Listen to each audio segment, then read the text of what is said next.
Welcome back to another episode of the Experts in Fire podcast. I'm your host, Mike Vennard, and with me today is Randy Mowry. Today's episode is how to find the right size gas log set or log alternatives. Let's get into it.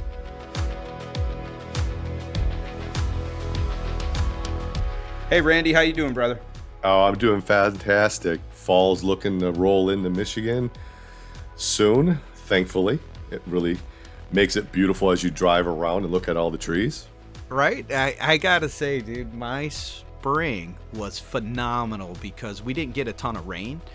And my neighbor, he kept coming out all spring and into early summer going, man, your yard looks great. And I'm like, it's because we didn't get all that rain. Well, actually, I just, with COVID and everything, I don't have that 2-hour drive back and forth to work. So I was able to stay on top of stuff. Top of stuff, right? Yeah. But now in the fall, man, it's been raining so much. My lawn, I got on my mower the other day and it's like the deck is pulled up as high as it can go. And I've got an X mark, so I've got some power behind that sucker, right? Right. It was thick, brother. It was thick. But hey, it was a jungle out there. Yeah, and I'm busy. And you know what? My neighbor doesn't complain. He just drops little hints like, "Wow, lawn looks nice." Yeah, when I mow it, is that what you're trying to say? He's a good guy. Good guy. So, Randy, today we're going to talk about something that we have about 1 million discussions on in the fourth quarter. I believe when this episode drops, we'll be in the heat of the fourth quarter. And you know what, folks? I just want to encourage you. If you're in the market for gas logs, we can absolutely help you. If you're a pro, though, and I know it's difficult, sometimes when you get post-season, people just don't want to think about replacing them. I'll do it later. And then it turns into September, October, November.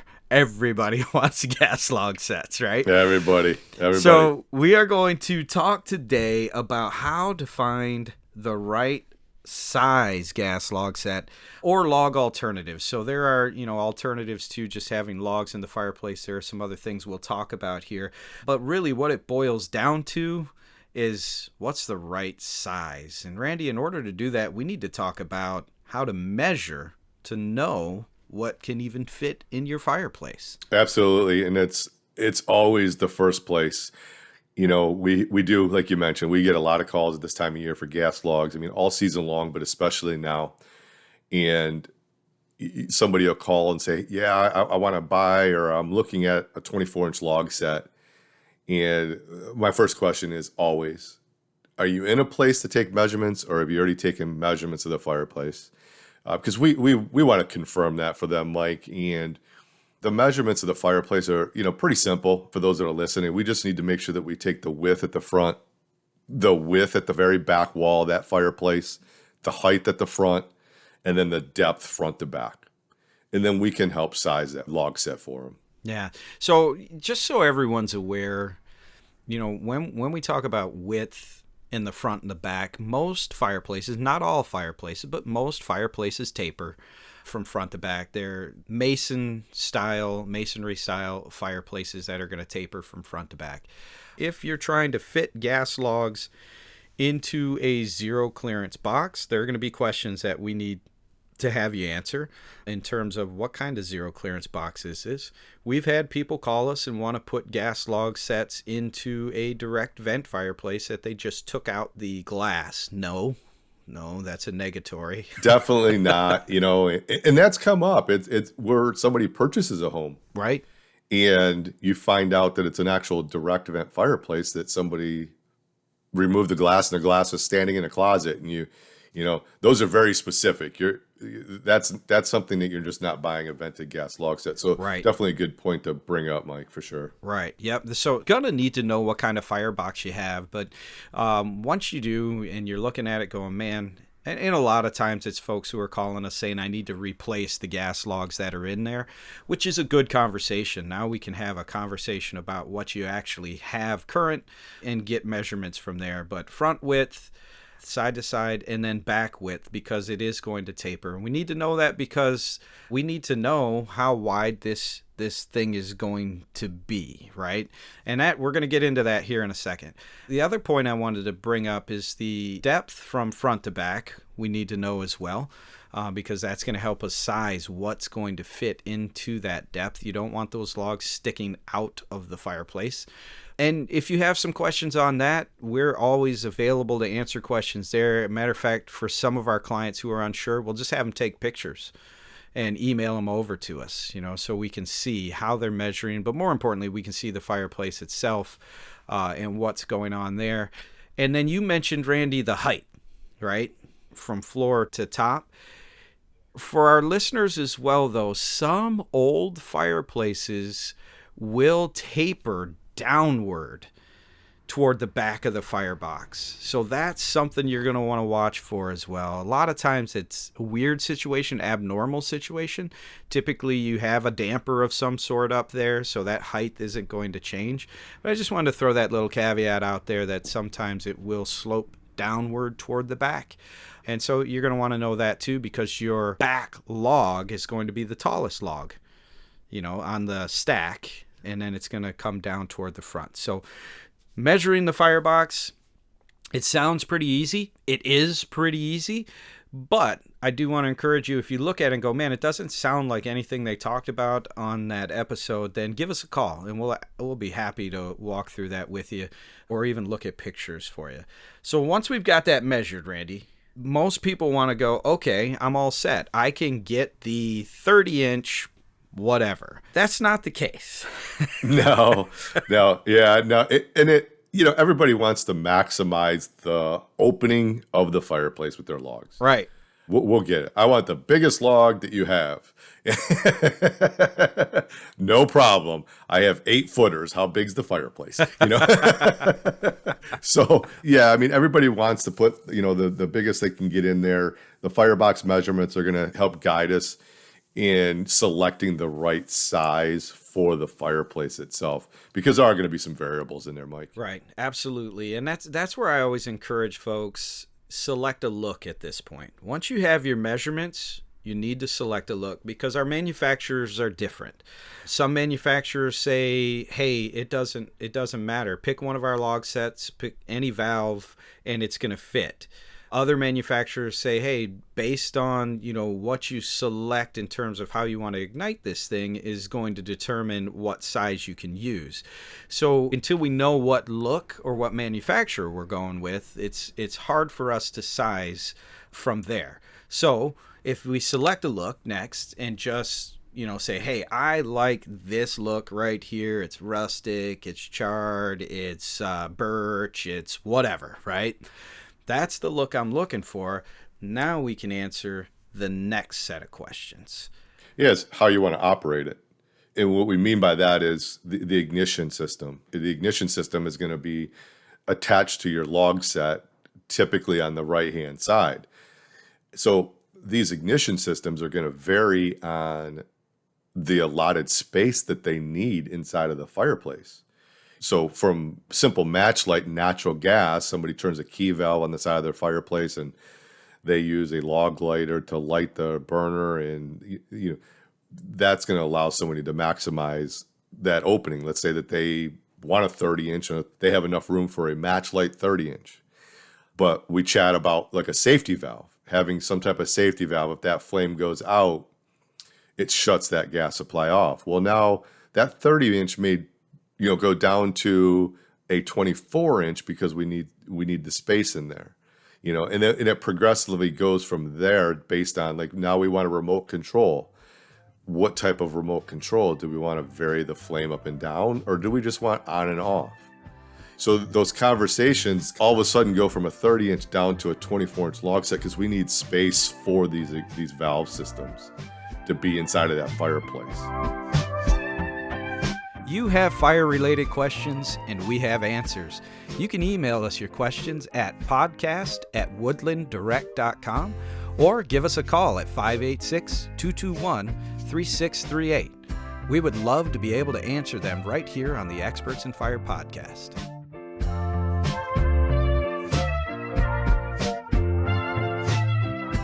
let's just step back from what we're talking about here for a second and talk about fireplace grates.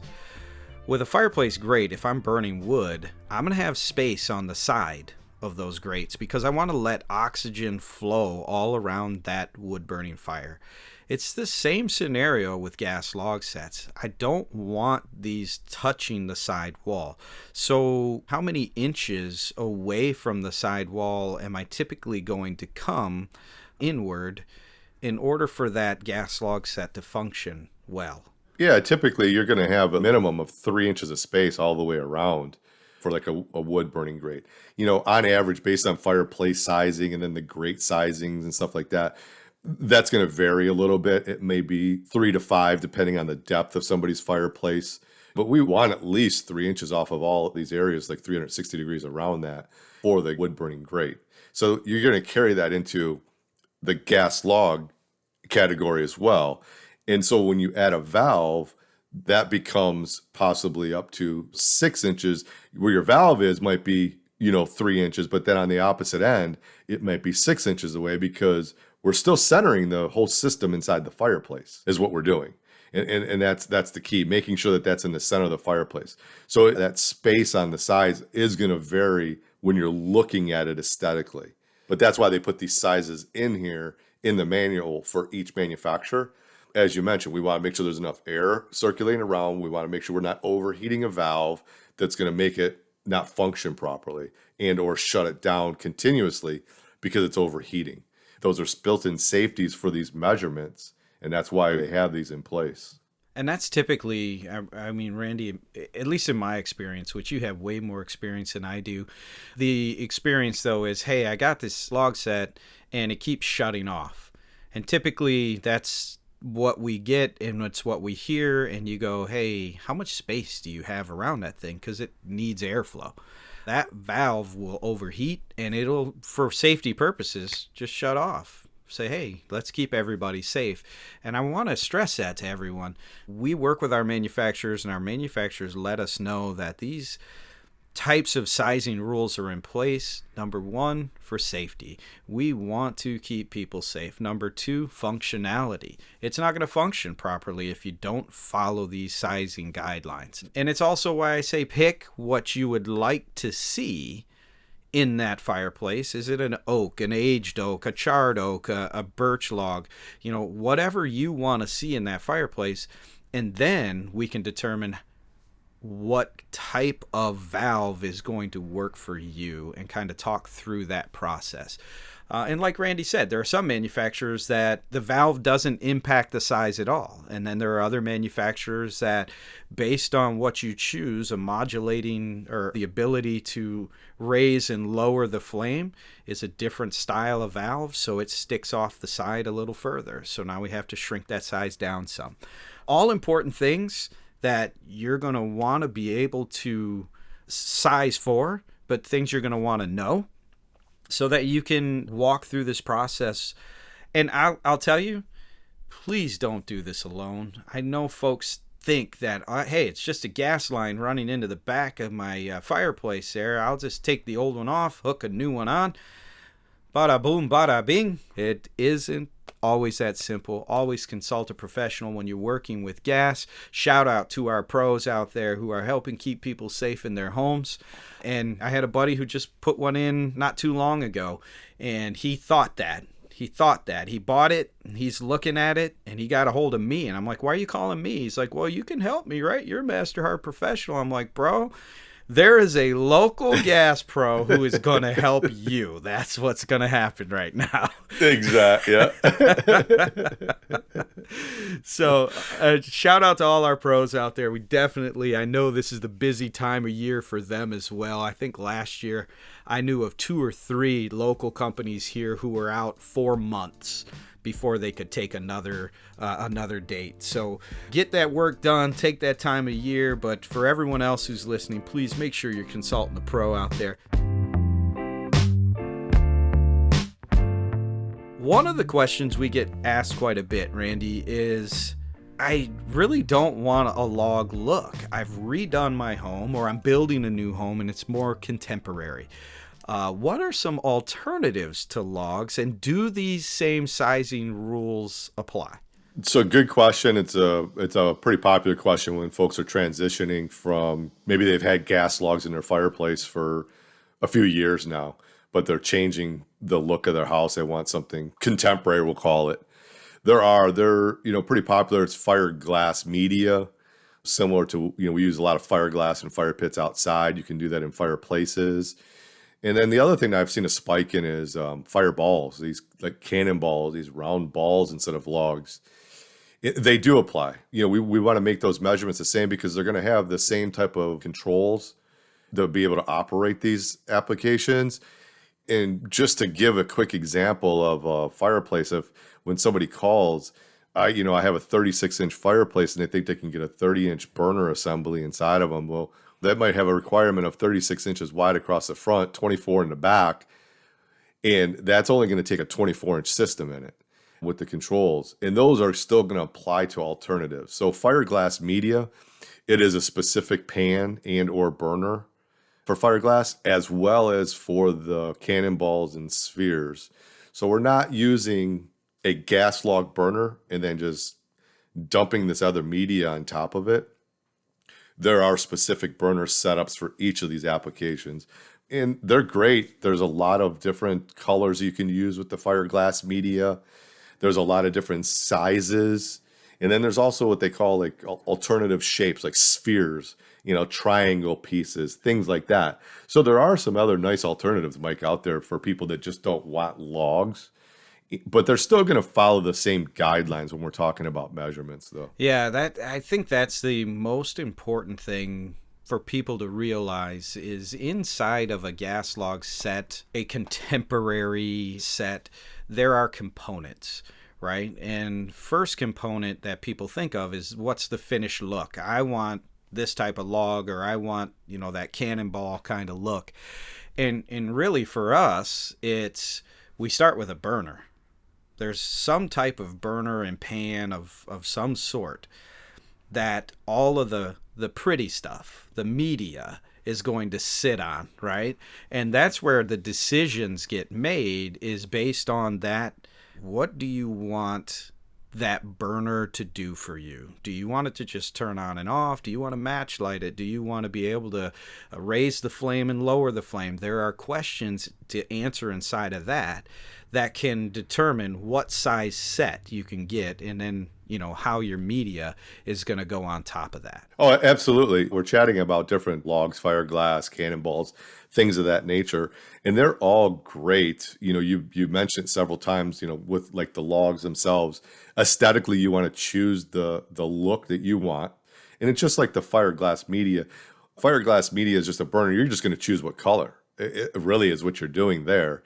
And then the same with the cannonballs. You might want a mix set where you're getting 2-inch to 4, 5, 6-inch diameter fireballs, or you want a common set, all 4s or all 5s. However, but that key factor that we want to stress is the sizing is still going to be based on how we're going to operate that, whether it's a log, fiberglass, or cannonball, because it's going to determine the overall size of those burners where that flame comes through inside of the firebox itself. So they're just really important questions that we want to go through. We don't want folks getting frustrated with all the questions, but we want to make sure that these things are sized, and more importantly, that everything is safe that's going inside of these fireplaces. At the end of the day, it's not a super difficult thing to come up with the final answer. What can be super difficult is folks understanding the why behind it. Right? That's usually the hard part. It's once we know the dimensions, once we know the opening sizes, and we know the valve that you want to use, ta-da! Correct, absolutely. But then, wait, there's going to be 6 inches on one side and 3 inches on the other side, and how's it's going to look small in my... These are all things we need to discuss, right? And like I said, there are other manufacturers who might not have the exact look you're looking for from the picture, but do have the ability to say, yeah, we can do that. This is, regardless of the valve you choose, this is the log set that can go in there, and it's going to be the size that you want. maybe a little different look though. So my encouragement to everyone listening out there is be a little fluid in your choice. If you're staunch on a choice, then it's going to be very easy to say yes or no to what you're looking for, right? But if you're more about, hey, I want it to fit in my fireplace this way, then we can walk through those options with you. What is it that floats your boat? Is it a particular look? Is it functionality? Is it how it looks inside the firebox? All very, very important things to the individual who's making this investment. Once we know that, though, we can definitely help you find what it is you're looking for. Yeah, and to touch also, Mike, and this is logs only, not fiberglass media so much or cannonballs, but we do have a couple manufacturers that have a couple different valve types of setups where it might be relocated around the back to maybe get a little bit larger log set in there based on the space. We have, a manufacturer that has a valve assembly that is allotted underneath the assembly. It's kind of in front. There are a couple different options out there, but it's going to be specific to logs only, just to put it out there. So there's definitely some options that we can work with folks on. I love it, Randy. Man, anything else you want to throw in there? I feel like we've covered it pretty well. We don't want to go deep into this because we've had many conversations about it, but there's also going to be the difference of vented and ventless gas logs. And those are also going to determine what's available to you as far as like alternative medias. So that's a conversation that we'll have with our clients as well. One of the questions that we ask. Absolutely. Yeah. Good point. Good point. So, you know what, to our listeners out there, if you have further questions, please give us a call. If you have any comments about the episode that we ran here today, please give us a call. Reach out to us in one of the many ways that you can get a hold of us here at Woodland Direct. And as always, we really, really appreciate you listening to this podcast. We appreciate you. And we really hope that you stay healthy, stay strong, stay busy. I know that's one of the things we're doing here in my household is just keeping the mind busy, helps the heart move past a lot of the fear that has overtaken a lot of things as of late. As always, brother, it's a pleasure. Thank you so much for taking time out of your day to do this with us, brother. Oh, absolutely. My pleasure, Mike. I love it. Everybody stay safe out there and enjoy your time. Join us next time for the perks of a heat distribution kit. We'll see you then.